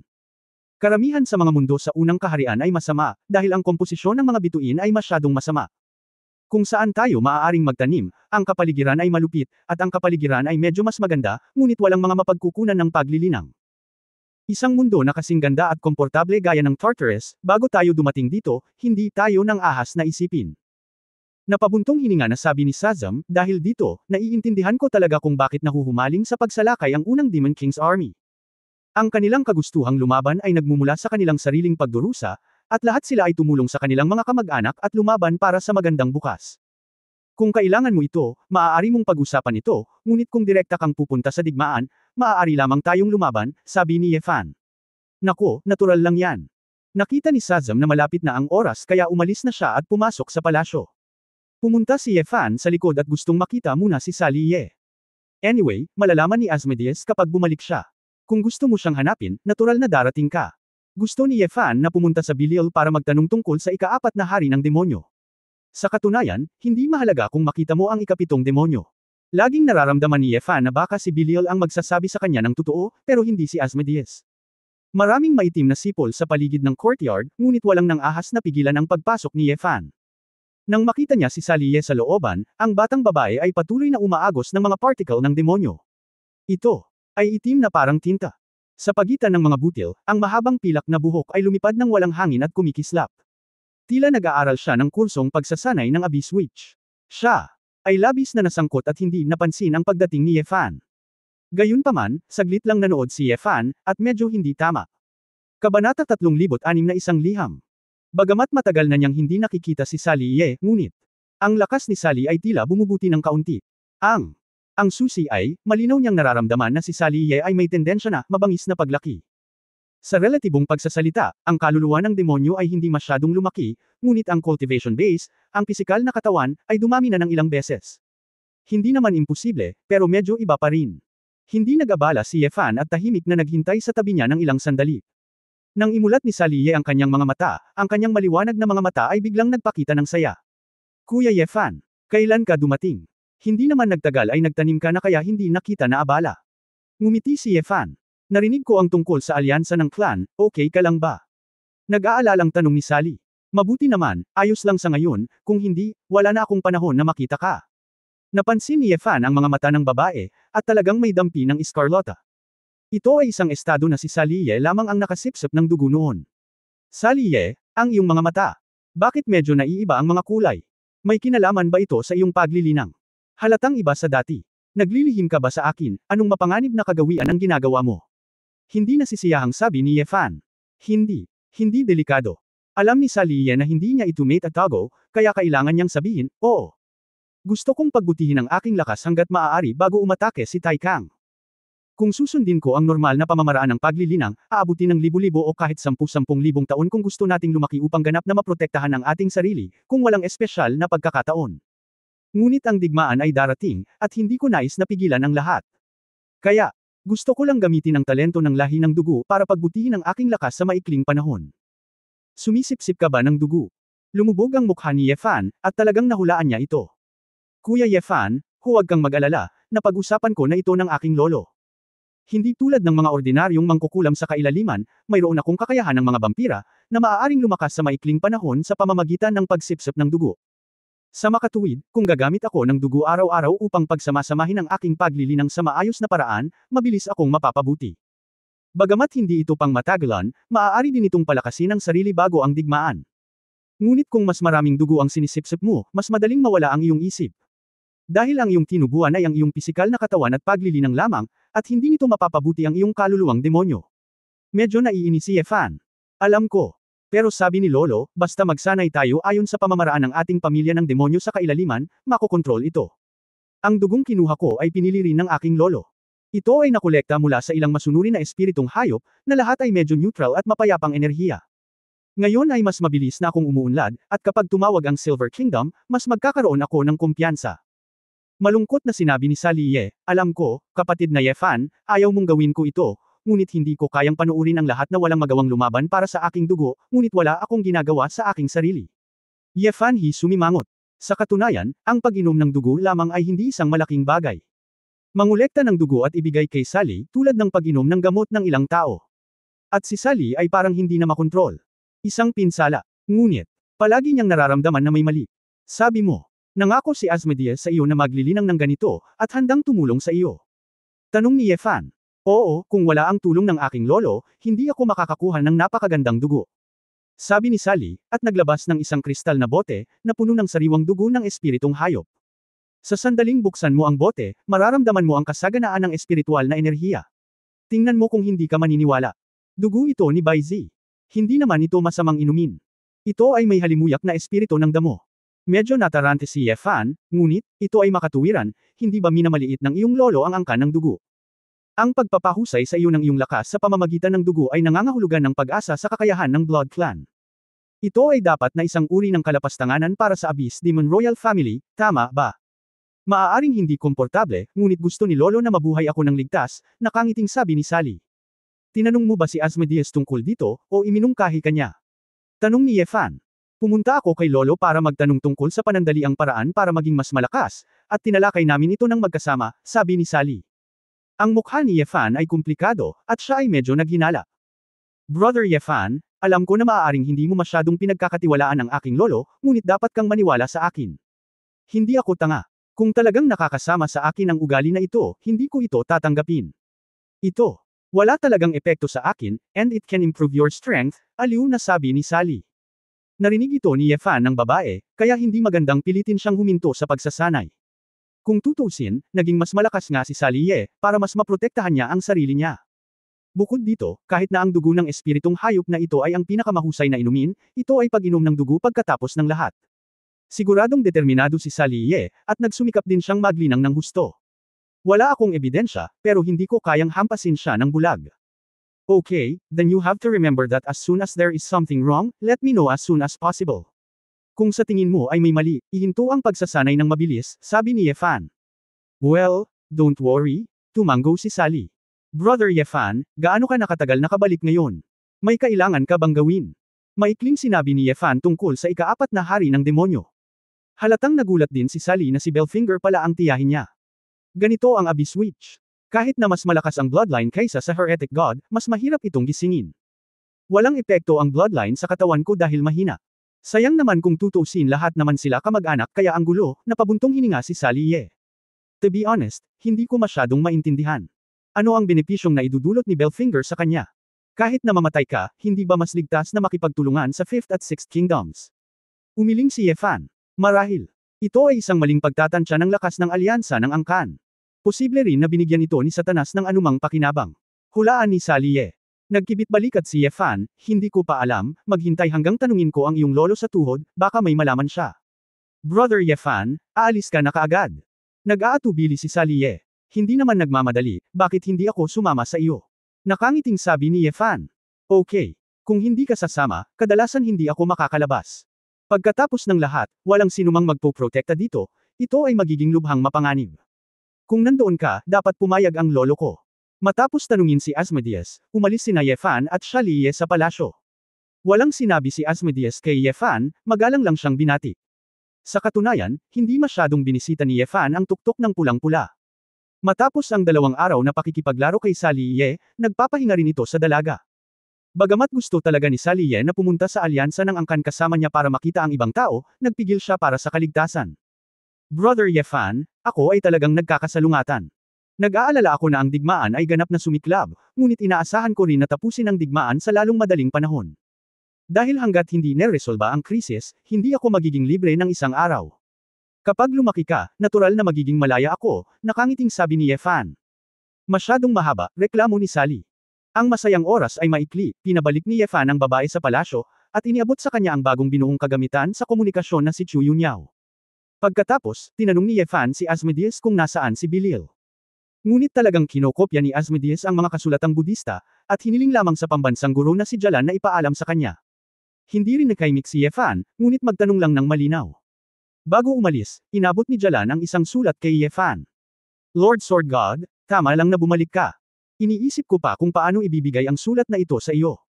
Id. Nagkataon lang na bumalik ka, kaya nailigtas namin ang hirap sa paghatid ng sulat. Kabanata 37 hulaan ko. Tiningnan ni Yefan at nakitang walang nagpadala ng sulat, ngunit mula sa sobra, ipinadala ito mula sa Honghuang Xuanyuan City. Ang pamilya ko. Nagtataka si Yefan, nakakausap siya ng kanyang pamilya sa telepono, bakit siya nagpadala ng sulat? Malalaman mo kapag nakita mo ito, amataba, misteryosong ngumiti si Jalan at nagpaalam. Nagalit ang Diyos, hindi maipaliwanag. Ngumisi si Yefan, binuksan ang sobra at tiningnan ito. Napag-alaman na tanging ang address ng Xuanyuan City Restaurant ang naiwan dito. Pagkatapos ay hilingin sa kanya na iulat ang kanyang pangalan at kunin ang susi ng kwarto pagdating niya. Walang imak ang mukha ni Yefan, sino ang taong ito, at alin ang kinanta niya. Hindi kaya may mga ginagawang trick sina Ye Wanqing at Mumumo. Hindi tama iyon. Walang kakayahan ng dalawang babaeng iyon na magpadala ng mga sulat sa tuktok ng pulang-pula. Unang kinuha ni Yefan ang sulat, at pagkatapos ay dumating sa mundo kung saan naroon ang matandang demonyong si Bilil. Nang matagpuan niya si Bilil, umiinom ang matandang lalaki na may 2 succubus sa kanyang mga braso. Namumuhay ka ng isang masayang buhay, walang magawang sabi ni Yefan habang siya ay nakaupo. Talagang ipinaalala nito sa kanya ang sarili niyang kapatid na si Bilil sa mundo. Hoy, ang hirap makipag-away, hanggang kailan ka mabubuhay ay problema, hindi ka ba naaawa sa sarili mo kung hindi ka nag-e-enjoy sa oras? Sinilip ni Bilil ang 2 succubus, anak, narito ka ba para tanungin ako tungkol sa ika-4 na hari ng demonyo? Mukhang matagal mo na itong nahulaan. Nagligtas iyon sa akin ng maraming problema. Ibinuhos ni Yefan ang kanyang sarili ng isang baso ng alak. Sayang. Sobrang tagal kong nakakulong, at hindi na ako pamilyar sa baliw na babaeng iyon. Kung anong klaseng lakas ang mayroon siya ngayon, at kung anong mga demonyong general ang mayroon siya, natatakot akong mas kaunti ang nalalaman ko kaysa sa iyo. Umiling si Beryl. Siyempre hindi ako umaasa sa iyo, 2 bagay lang ang gusto kong itanong. Matigas na sinabi ni Yefan, una, bakit hindi niya direktang sinalakay ang ika-7 kaharian, ngunit sa halip ay ilipat ang alyansa ng angkan? Pangalawa, may posibilidad ba para sa inyong dalawa? Para hikayatin si Belfinger na gawing kaibigan ng mga kaaway. Hahaha. Diretsyong tumawa si Beryl na parang may narinig na malaking biro. Gawing kaibigan ng isang kaaway. Boy, ang mga pangunahing demonyo ng Fourth Kingdom ay isang grupo ng mga may halong dugong demonyo. Ang kanilang pag-iral ay isang napakakomplikadong isyu sa sarili nito. Maliban kung ang 2 demonyong emperador ay may lakas ng taon upang pag-isahin ang mga demonyo. Kung hindi, walang kaharian ang magkakaroon ng lugar para sa kanila. Kaya nga, ang ika-4 na kaharian ay puno ng mga tinek, at kadalasan ay hindi sila nakakagalit sa sinuman, ngunit walang sinuman ang maaaring makagalit sa kanila. Pagkatapos, sa pagkakataong ito, nagsasagawa ng inisyatiba upang salakayin ang angkan, muli ano ang ibig mong sabihin? Naguguluhang tanong ni Yefan. Hindi ako sigurado tungkol dito. Ngunit sa katangian ng baliw na babaeng iyon, talagang imposibleng magpasakop kay Satanas. Siya ay may 2 linya ng dugo, ang kalaliman na demonyo at ang masamang Diyos, at maging ang aming maharlikang pamilya ay ayaw sumunod. Paano posible na mabuhay sa ganoong edad, ngunit nakikipag-hangout sa isang nahulog na anghel? Hindi nito piniling sumama kina Gerd at Bretney para samantalahin ang sunog. Naisip ko noong una na naghihintay ito ng mas magandang oras para maputol. Ngunit sa pagkakataong ito nakipaglaban ako sa alyansa ng clan, talagang hindi ako. Umiling si Beryl. Posible bang mali ang tinansyang lakas? Ang posibilidad ay oo, ngunit hindi ito mataas. Kinaikit ni Bilil ang kanyang mga mata at makahulugang sinabi, anak, tandaan mo lang ang isang bagay. Ang ika-4 na kaharian ay ang kaharian na may pinakamababang linya. Ang baliw na babae na iyon, at ang grupo ng mga may halong dugong demonyo sa ilalim niya, ay hindi makikipagtulungan sa aming maharlikang pamilya ng demonyo, at maaaring makipagtulungan sa anumang puwersa. Anong uri ng plano ang ginawa sa likod ng mga eksena, anong uri ng transaksyon? Maaaring malayo ito sa iyong imahinasyon. Sumimangot si Yefan. Transaksyon, anong uri ng transaksyon ang maaaring magdulot ng panganib na mawala ang dalawang madiskarteng antas? Hoy, hindi ako sigurado dito, ikaw na mismo ang mag-check dito, ibinuko ni Belial ang kanyang mga kamay. Natahimik si Yefan saglit. Bagamat hindi siya gaanong natamo, alam niya ang tungkol sa pangkalahatang sikolohiya ni Belfinger. Pagkatapos uminom ng isang baso ng alak, tumayo si Yefan ay at bumalik sa prehistoric world. Hindi lang ako pupunta sa hotel para makipag-appointment, kundi magandang panahon din para makita ang pamilya ko. Pagdating ko sa hotel na binanggit sa sulat, nag-sign up si Yefan sa front desk at kinuha ang susi. Nang ibigay ng front desk ng hotel ang susi, nakaramdam ng kaunting pagdududa si Yefan. Makatuwiran na kapag lumitaw ang aking pangalan at hitsura sa Xuanyuan City, mahirap na hindi maging isang sensasyon. Kahit na ang hitsura ay hindi sigurado, nakikita ang pangalan, dapat akong medyo nasasabik na magtanong. Ngunit ang front desk ng hotel na ito ay napaka-propesyonal, hindi ako nagtanong ng marami. Umiling si Yefan, marahil masyado siyang nag-isip, marahil ay matagal nang nalampasan ang Diyos ng sword. Siya. Kinuha ang susi at pumunta sa isang kwarto sa itaas na palapag. Pagkatapos buksan ang rune lock, pumasok si Yefan sa kwarto, natigilan ako saglit. Sa floor, mayroon talagang light golden paint na pininturahan ng magic circle. Nagkaroon. May note din sa tabi nito, na nagsasabing, pakipasok ang Diyos ng Espada. Ang mga mata ni Yefan ay kumikislap, maaaring ito ay isang uri ng bitag. Mabilis niyang ginamit ang careless law at sinubukang sundin ito.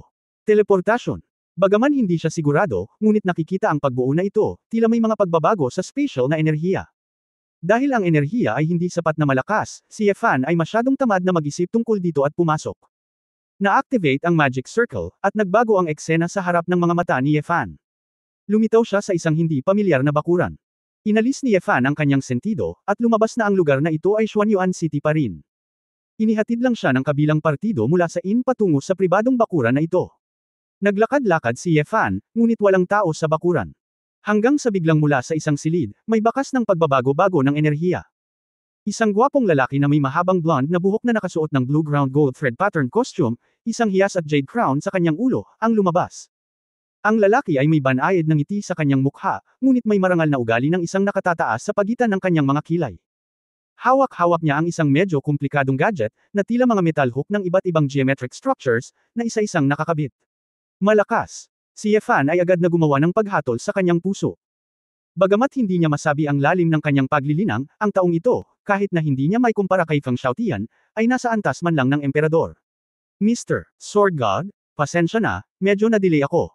Halika, umupo ka. Bahala ka. Binili ko ang bahay na ito hindi pa katagal, kaya hindi ko ito inesikaso, at hindi ako umupo ng kahit na sinong katulong. Ngunit espesyal na dinala ko ay nagdala ako ng magandang tubig, magandang tsaa, at masarap na alak. Si Mr. Janshan ay gustong uminom ng tsaa o uminom. Magiliw na tanong ng blonde na lalaking nakasuot ng Chinese. Pwede bang hindi ako uminom? Tanong ni Yefan. Bakit? Sa totoo lang, natatakot akong malason, sabi ni Yefan. Haha, biro ni Sword God, anong klaseng lason ang makakapatay ng malakas na katulad mo? Sabi ni Yefan. Napakataas ng tingin ng Diyos sa akin. Pinaikit ng lalaki ang kanyang mga mata at mapaglarong tumawa. Let me guess, hindi parang demonyo ang hininga mo, pero ang energy na inilalabas mo ay parang Protoss. Maaari mong ibigay ang sulat kay Tartarus, at hilingin kay Asmodeus na pumayag na ibigay ito sa akin, na nagpapahiwatig na ikaw ay may mataas na posisyon. Blonde. Platinum Protoss, ang posibilidad ay medyo mataas. Lumapit sa akin para makipagkita ng privado, at espesyal na pumunta sa Xuanyuan City kung saan nakatira ang pamilya ko. Kung gagawin ko ito bilang isang provocation, kung gayon ikaw ay nasa panganib. Ikaw. Makakatagpo ng one-on-one sa akin, huwag kang matakot sa aking biglaang pag-atake. Platinum Protoss. Isa sa 3 korona ng Protoss, God Emperor, Kailand. Nag-iisip na sabi ni Yefan. Haha, parang exempted din ang self-introduction. Inunat ni Kailand ang kanyang kamay at nakangiting sinabi, makiupo, Sword God, kailangan nating mag-usap. Kabanata 3008 dapat may mga kalaban. Hindi umupo si Yefan, at malamig na tinitigan si Kailand. Nakaramdam ako ng bakas ng pagpatay na layunin. Umiling si Kailand, Sword God, hindi ako palaban, kaya huwag na lang. Talagang naantig si Yefan, dahil ang lalaking ito ay naglakas loob na salubungin siya dito. Kailangang maramdaman ni Yefan na kinukuha niya ang kanyang pamilya bilang hostage. Ngunit alam din iyon ni Yefan, bagamat ang Xuanyuan City ay teritoryo ng kanilang angkan. Ngunit kung ikaw at si Kylander ay magsisimula dito, karamihan sa buong lungsod, maging ang buong baha, ay ililibing kasama mo.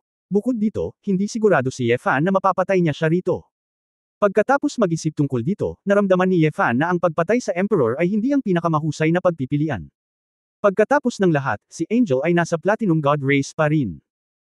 Umupo si Yefan at mahinang nagsabi, nagtataka pa rin ako, nakita ako ng front desk ng hotel at alam niya ang pangalan ko, kaya napakatahimik. Mukhang napakatahimik din ng mga tao sa hotel. Sa iyo ito. Ito ay para lamang bumili ng ilang mga industriya, ang Sword God ay hindi kailangang masyadong mag-alala. Pagkaupo ni Kellen, naglabas siya ng tea set. Bagamat hindi ito ininom ni Yefan, siya pa rin ang nagtimpla ng tsaa mismo. Kamakailan, ang tsaa na binigyang pugay ng mga duwende ay napakasarap, at talagang ayaw itong subukan ng Sword God. Hindi na kailangan, direktang tanong ni Yefan, sa napakakomplikadong paraan, bakit mo ako hiniling na magkita dito? Ang komplikado ba? Kylan said disapprovingly, I just think it's interesting, hindi mo ba naisip na parang naglalaro? Parang, na naghahanap ng tunay na kaba ng kayamanan hakbang-hakbang. Ang ganoong pagpupulong ay mas mabuti kaysa gumawa ng appointment at sabihin sa iyo. Ang sagot ay mas kawili-wili. Nagpadala ka ng mga sulat, bumili ng hotel, at gumawa ng teleportation array para lang sa kasiyahan. Naghinala si Yefan. Kung hindi, nil-arrow ni Kylander ang gadget sa kamay niya.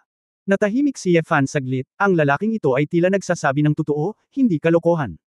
Mahabang buhay ang mga Diyos, kung hindi ka masaya, ang mabuhay ng mahabang panahon ay magiging sobrang boring. Espada Diyos, hindi mo alam, ang mga Diyos sa itaas ng banal na kaharian, dahil sila ay nabuhay ng napakatagal, sila ay nababaliw dahil sa inip, at piniling magpakamatay. Ang unti-unting tumaas ang ratio. Halos umabot na ito sa 20% na lumampas na sa natural mortality rate. Kaya, napakahalaga pa rin na makahanap ng bago at kawili-wiling mga bagay para sa iyong sarili. Habang nagsasalita si Kylander ay biglang nalaslas ang isang tumpok ng metal hook sa kanyang kamay. Ha! Tapos na. Mukhang masaya si Kylander. Ano ang mga kalat sa iyong kamay? Nagtataka si Yefan. Tinatawag itong chain of golden hooks. Ito ay isang maliit na laruan na sikat sa ating celestial race kamakailan. Sword God, nakikita mo, ang mga kawit na ito ay may iba't ibang istruktura at magkakaugnay sa isa't isa. Kung gusto mong bunutin ang isa, dapat kang maghanap ng paraan upang maiwasan ang iba pang mga kawit. How to dismantle each hook fast, but it is very challenging, tuwang-tuwa si Kylan. Hindi ko inaasahan na gusto ng marangal na emperador ang mga gadget na ito, sabi ni Yefan. Haha, basta mga interesting games, mahilig akong laruin, para hindi boring ang buhay. Hindi ba katuwaan lang ang mabuhay sa mundo? Sabi ni Kylan. Okay, ingatan mo yan. Pumunta ka sa akin sa pamamagitan ng Asmodeus, anong kasunduan ang naabot mo kay Asmodeus?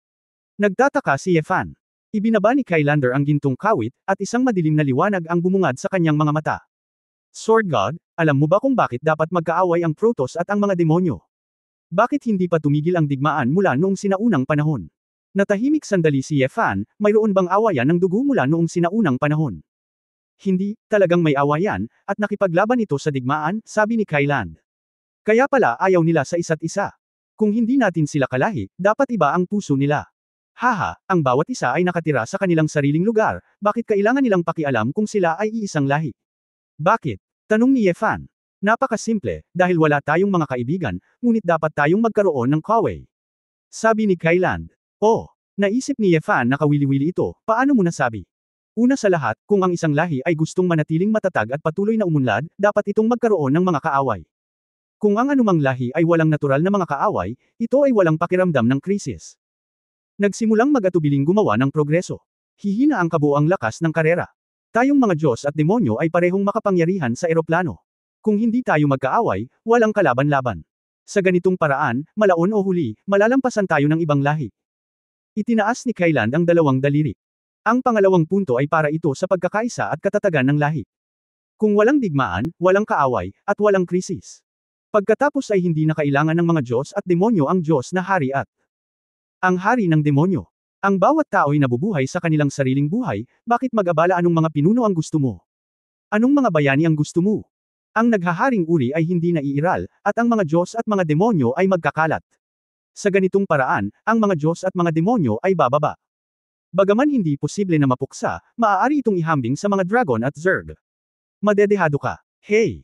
Nakangiting sabi ni Yefan, tama, kung walang digmaan, bakit kayong mga miyembro ng maharlikang pamilya ay laging nasa itaas at hinahangaan ng iba? Nang walang kapanipaniwala at walang pangangailangan, ang maharlikang pamilya ay iiral sa pangalan lamang. Hindi ba? Biglang may naalala si Kylander. Narinig ko, Mr. Sword God, nagtatrabaho ka rin sa Clan Empire kamakailan. Makinig ka sa akin, huwag mong hayaan na masyadong masaya ang mga anak ng angkan na iyon. Sa sandaling lumipas ang magagandang panahon sa mahabang panahon, mararamdaman ng mga sibilyang ito na ang lahat ay kinuha para sa ipinagkaloob, at sila ay magiging higit na mangmang. Anumang matalinong buhay, pagnanais ay walang katapusan. Gayunpaman, ang katotohanan ay hindi maaaring masiyahan ang lahat. Kaya, ang pinakaligtas na paraan ay hayaan ang iyong mga tao na mahulog sa digmaan paminsan-minsan. Pagkatapos lamang ng pagdurusa, makita ang mga tao sa paligid mo, biglang namatay ng maraming. Mabuhay tanging ang mga taong nakakaalam kung gaano kahalaga sa kanila ang mga namumuno ang hindi mabubusog. Medyo komplikado ang mood ni Yefan, alam niyang kahit hindi kasiya siya ang mga salita ni Kylander, may katotohanan sa kanya. Marahil ay ang kanyang mga karanasan sa pagkabata ang nagpalungkot kay Yefan. Bahagi rin ito ng dahilan kung bakit si Yefan mismo ay ayaw maging tagapangasiwa ng imperyo. Pagkatapos lahat, ang kanyang karakter ay hindi kasing husay ni Su Qingzhou, at siya ay walang awa sa mga kritikal na sandali. Kaya, ikaw at ako sa pagsasabi nito, gusto kong sabihin sa akin na ikaw at ang Diablo ay talagang walang madugong alitan, hindi ba kailangan mong maging laban sa isa't isa? Matalino. Napangiti si Kylan, sa aking palagay, pare-pareho ang Seven Demon Kings, one-hearted man o masyadong maitim. Ang bawat isa ay upang mapanatili ang kanilang pangmatagalang panuntunan, at lahat sila ay naglalakad ng sama-sama. Oh! Maaaring iba si Satanas. Siya ay may malaking puso at gustong kainin ang lahat sa isang kagat. Ang ganitong uri ng tao ay hindi masyadong mahusay at sumisira sa tacit understanding ng lahat, kaya lahat ay hindi nagugustuhan. Sa tingin ko ay hindi. Kahit na wala si Satanas, hindi ba gugustuhin ng lahat na patayin ang Abyss Witch? Tanong pabalik ni Yefan. Kabanata 309 na anong hindi pagkakaunawaan. Mr. Sword God, hindi lang lumitaw ang Abyss Witch, at may ilang Abyss Witches na maaaring lumaki ng maayos. Kung mag-mature ang Abyss Witch, hindi naman big deal. Katulad ng Queen of Thousand Faces, hindi siya lalaban kahit saan. Dahil ito ay hindi kailangan. Sa antas na iyon, hindi ka mananatili sa eroplano ng Taishi ng mahabang panahon, at hindi ka man lang mag-abala na umupo sa trono ng Devil Emperor. Ngunit iba si Satanas, wala itong ganap na pangangibabaw, at natural na maghahanap ng mga paraan upang lipulin ang ibang mga pinuno. Sa madaling salita, si Satanas ay talagang mas nagbabanta kaysa sa Abyssal Witch. Napangiti si Kylan at sinabing, maniwala ka man o hindi, kung hindi dahil sa pinilit ni Satanas na maging mas malakas, hindi rin magagawa ni Gerd at Gretney. Pagpapadala ng mga tropa sa ikapitong kaharian. Ang pagpatay sa Abyss Witch. Palusot lang para magpadala ng tropa. Hindi naman masasabing demonyo din sila, takot sila kay Satanas sa puso nila diba? Gaano ito makakasakit sa moral? Ako. Talagang gustong matakot sa maliit na mangkukulam, lahat ng madiskarteng antas, kayag na umaatake sa Torre Ertulos ay tapos na. Sa halip na patayin ang Abyss Witch, mas pinapahalagahan ng Demon Kings ang iba't ibang mapagkukunan. Ito ang mga susi para mapanatili nilang mas matagal ang kanilang pamamahala. Malinaw mong nakikita. Si Yefan ay medyo mas mapagbantay sa kanyang puso. Wala lang, maraming bagay, naiintindihan ng iba, pero hindi tulad ko, nasasabi ko, mahinhin na sabi ni Kylan. Pagkatapos sinabi mo ito sa akin, hindi ito pakikitungo kay Satanas, tama ba? Siyempre hindi, kung kaya mang mangibabaw si Satanas sa pitong kaharian ng demonyo, napakaraming bagay pa rin ang dapat gawin. Sa katunayan, nagdududa ako kung kaya niyang talunin ang alyansa ng angkan. Bilang. Sa pagkakaalam ko, ang tatlong bagay na iyon ay hindi madaling guluhin, hindi banggitin ang presensya ni Mr. Sword God, ang sitwasyon ng labanan ay mas nakakalito. Sabi ni Kylander na may kalahating ngiti, kaya lang. Baka si Mr. Sword God, dahil sa ilang tao, hindi makapag-concentrate sa pakikitungo kay Satanas. Nagbago ang mukha ni Yefan, at nag-alinlangan siya, mahirap ba para sa iyo na? Gustong harapin ito. Masyadong kang. Napabuntong hininga si Kylan sa sarap pagkatapos uminom ng tsaa. Naging malalim ang mga mata niya. Mr. Sword God, kilala mo ba si Griffin? Narinig ko, isang uri ng hayop. Ang aming Celestial Clan, maraming maharlika, ay gustong panatilihin ang mga Griffin at manghuli para sa amin. Ang mga Griffin ay matapang, mabilis, at may matalas na pangamoy. Bagaman hindi mataas ang kanilang katalinuhan, maraming mga espiritong hayop ang hindi kalaban ng mga Griffin. Ang mga Griffin ay mahusay sa pangangaso. Pagkatapos kagatin ang biktima hanggang mamatay, ibalik ito sa may-ari. Ngunit hindi talaga papakainin ng may-ari ang biktima sa Griffin. Ang tanging makakain ng Griffin ay ang natitirang karne o ilang hindi gustong buto. Gaano man kalaki ang utang at pagsusumikap, hindi ka makakapasok sa bahay ng amo, at maaari ka lamang tumayo sa hall sa likod bahay. Minsan, ang Griffin ay nagsimulang mag-isip tungkol sa biktima ng Master, at gusto pa niyang pumasok sa bahay ng Master. Kung gayon ang Panginoon ay madalas magalit. Sabi ni Kailan dito na may kakaibang ngiti sa labi. Kumislap ang mga mata ni Yefan. Naiintindihan ko na ang ibig mong sabihin. Ngunit, ikaw at si Tai Kang, sino ang Master at sino ang Griffin? Hindi naman sigurado, di ba? Tanong ni Yefan. Nilapitan ni Kylander si Yefan, hininaan ang boses, at sinabing, si Tai Kang ay isang pariah, ang pinakamataas na limitasyon ng dugo ay naroon. Hindi ito maihahambing sa aming Platinum Protoss, ang Orthodox Royal Family. Ang Silver Kingdom ay isang vassal state lamang. Alam ito ng lahat, ngunit nakakalimutan niya ito sa kanyang sarili. Pinakasalan ko ang aking kapatid na babae sa kanya. Dapat siyang makontento. Ang pagiging Panginoon ng isang vassal state ay ang pinakamataas na gantimpala para sa madiskarteng antas. Ngunit lalabanan niya si Jerose ng isa-isa, at sasalakayin niya ang ikapitong kaharian. Ang palabas na ito ng limelight ay nagpapahiya sa akin, ang emperador ng mga Diyos. Pagkatalo, Mr. Sword God, hindi mo ba naintindihan ang sinabi ko kanina? Ang ilang mga pagkalugi ng bansa ay hindi nauugnay. Ang pagpapanatili ng sariling pangmatagalang pamumuno ay paraan ng isang monarko. Pabirong sinabi ni Kylander, hindi mo ba gustong makalaya si Patricia sa lalong madaling panahon? Na-corner ako ngayon ni Tai Kang. Para makumbinsi ang publiko, may kukulong ko lang ang aking mahal na anak. Sabi mo, hindi ba ako magalit kay Tai Kang? Siya, tumawid sa linya. Ikaw fan. Hindi napigil ang tumawa. Naisip pa ng lalaking ito ang mga pag-aalala niya kay Angel. Siya. Ginamit pa ni Angel para kumbinsihin ang sarili. Kamusta na si Angel ngayon? Napakabuti, kahit na nakakulong ako sa kulungan ng Diyos, ngunit iyon ang hiya sa aking palad. Ako. Kumain ka ng maayos, matulog ka ng maayos, pero wala akong kalayaan. Alam kong may kakaibang relasyon kayo ni Patricia. Palayain mo siya sa hinaharap, kung gusto mong maging manugang ko. Magiging masaya din ako. Napakurap si Kyland. Gusto ko lang na mabuhay muli si Angela sa lalong madaling panahon. Napakunot ang noo ni Yefan, nag-iisip ang taong ito. It may be a bit complicated, now they are one, but there will always be a way, nakangiting sabi ni Kyland. Gusto ko siyang makita, hindi pa rin mapakali si Yefan. Mr. Sword God, hindi ito madaling hawakan. Bagamat itinuturing kitang isang kaibigan na maaaring makipagtulungan. Ngunit, sa maliwanag na bahagi, kapag nalaman ng mga tao na may mga kontak ako sa iyo, maghahinala si Tai Kang. Ngumiti si Yefan. Ngumiti si Faye, kung gayon, ano ang gusto mong gawin ko? Actually, napakasimple lang.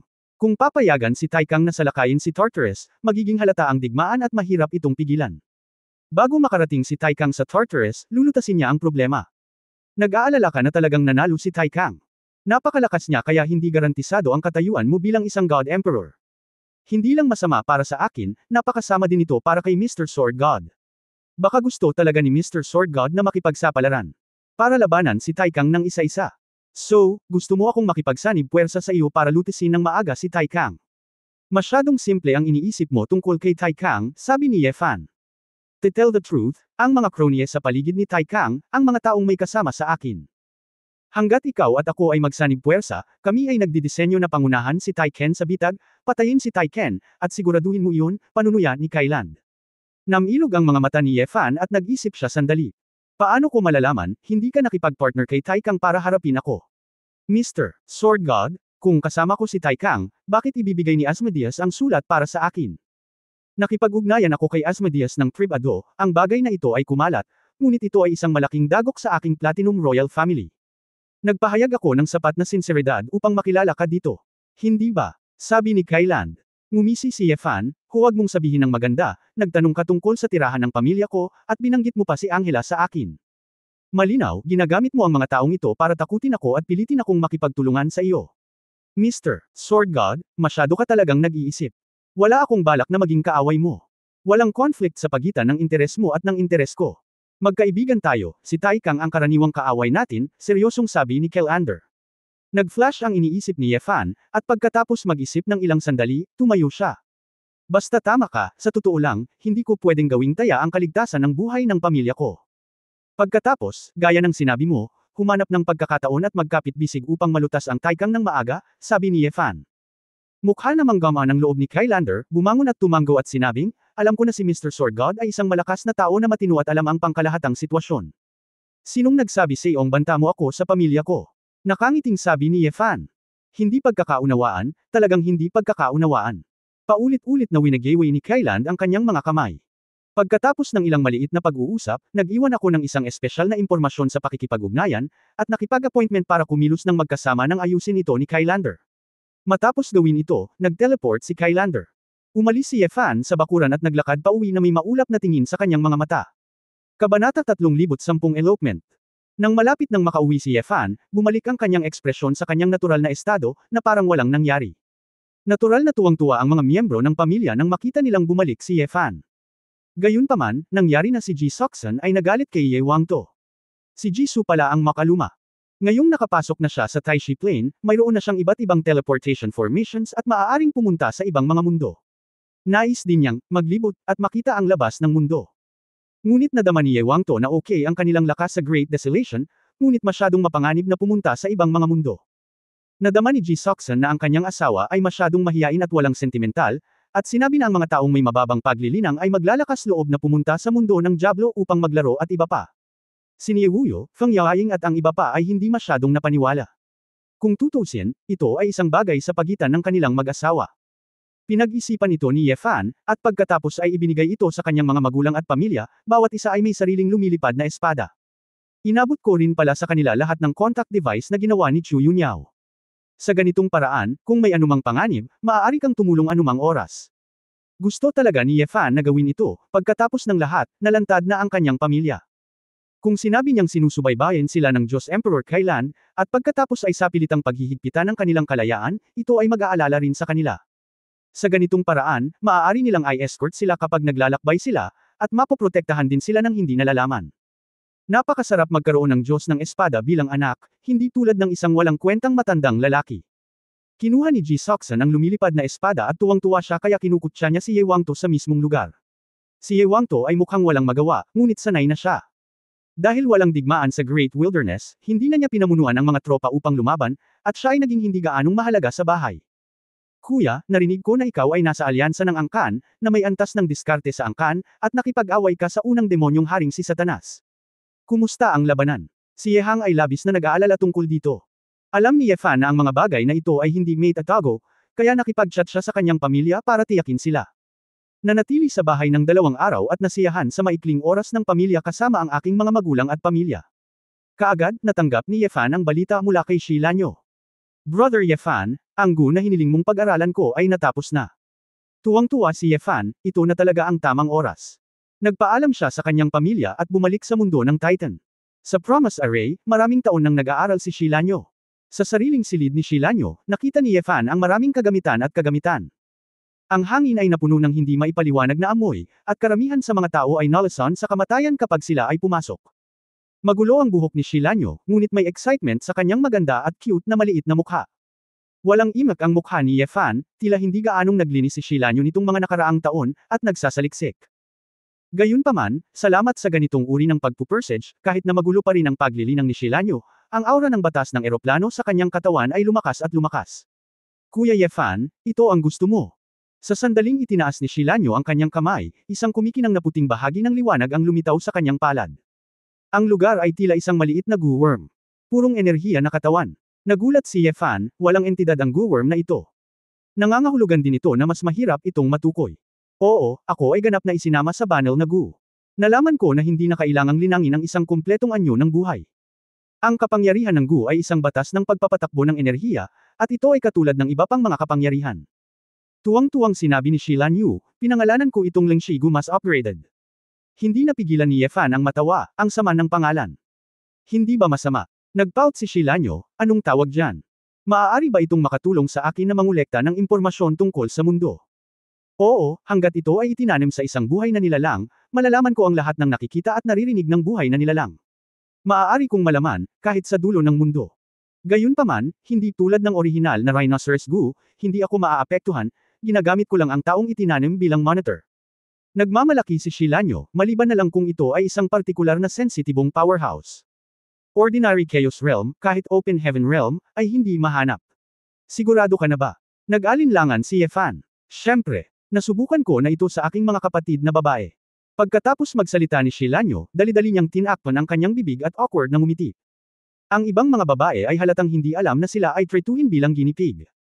Hindi napigilan ni Yefan ang matawa, ngunit hinaplos pa rin niya ang ulo ng babae. Magandang trabaho, ngayon ay maaari na tayong gumawa ng inisyatibo ng kaunti. Sa katunayan, matagal nang naramdaman ni Yefan na kailangan niyang makipagkumpetensya sa napakaraming makapangyarihang puwersa, ngunit siya ay masyadong pasibo sa katalinuhan. Maraming beses, hindi alam ni Yefan kung sino ang kalaban, o maging ang dahilan ng pagpapadala ng mga tropa. Sa huling pagsusuri, lahat sila ay, mga bagong dating, ng eroplano ng Taishi. Matagal nang umiral ang mga Diyos at demonyo sa eroplanong ito, at matagal na nilang ikinakalat ang intelligence network. Sila lang ang walang alam at nakakapagtanong lang sa iba, at ang sarili nilang mga mata ay may pahid. Nadama ni Yefan na para mabago ang sitwasyong ito, kailangan niyang magkaroon ng intelligence network. Ang alyansa ng angkan lamang ay hindi sapat. Gusto niyang takpan ang buong eroplano gamit ang sarili niyang eyeliner. Ang pag-asa sa dagat ng mga bulaklak na hindi bulaklak ay isang paraan, ngunit ang dagat ng mga bulaklak ay makikita lamang ng mga bulaklak, at ang distansya ay limitado. Pagkatapos mag-isip tungkol dito, naalala ni Yefan ang spiritual rhinoceros gu na nagpahirap sa kanya. Kung malilinang ni Shilanyo ang ganitong uri ng pagbabasa ng isip na gu, at pagkatapos ay puna ng mga eroplano. Ano ang magiging hitsura nito? Ibang-iba na ang lakas ni Shilanyo kumpara noong siya ay nasa Earth. Mayroon siyang Saint Gu muli sa kanyang katawan, at malapit nang maunawaan ang mga batas ng mga eroplano. Ang gu na kanyang sinaliksik ay nalampasan ang konsepto ng ordinaryong lason ng gu. Ang gu na ito ay hindi nangangailangan ng isang pangalan, dahil ang pagkakaroon nito ay maaari lamang malaman sa iyo at sa akin, sabi ni Yefan. Okay, iyon ang maliit na sikreto sa pagitan namin ni Kuya Yefan. Ngumiti si Shilanyo at muling nagtanong, ngunit paano ko ikakalat ang mga gas na ito sa lahat ng mundo? Xiaoyu, gusto kong sumama. Isang paglilibot sa eroplano. Napakurap si Yefan. Brother Yefan, isasama mo ba ako sa paglalakbay sa buong mundo? Tumango si Yefan. Masayang tuwang-tuwa si Shilanyo, pagkatapos ay itinapon ang sarili sa tumpok ng mga materyales at nagsimulang maghalungkat ng mga bagay. Anong hinahanap mo? Nakalimutan ko kung saan ang space bag para sa mga damit at mga pampaganda, kailangan kong magpaganda bago ako makalabas. Napatulala si Yefan, wala akong sapat na make-up, sa pagkakataong ito kailangan nating gawing mas madali. Hindi ko kayang ipaalam sa sinuman na ikaw at ako ay nasaan man. Dahil maglalatag tayo ng eyeliner, syempre dapat ilihim natin ang kinaroroonan. Mukhang nasasabik si Shilanyo, Brother Yefan, parang ang mag-asawang nasa underground na relasyon ay tumatakbo, nakakapanabag. Anong kaguluhan? Hindi nakaimik si Yefan. Nangangahulugan din ba iyon na kailangan kong monopolihin si Brother Yefan sa loob ng ilang araw? Nagniningning ang matingkad na mga mata ni Shilanyo, na nagpapakita ng kakaibang kagandahan sa kanyang kainosentehan. Huminga ng malalim si Yefan at tumango. Pagtatapos ng kabanatang ito. For more updates, click on the notification bell.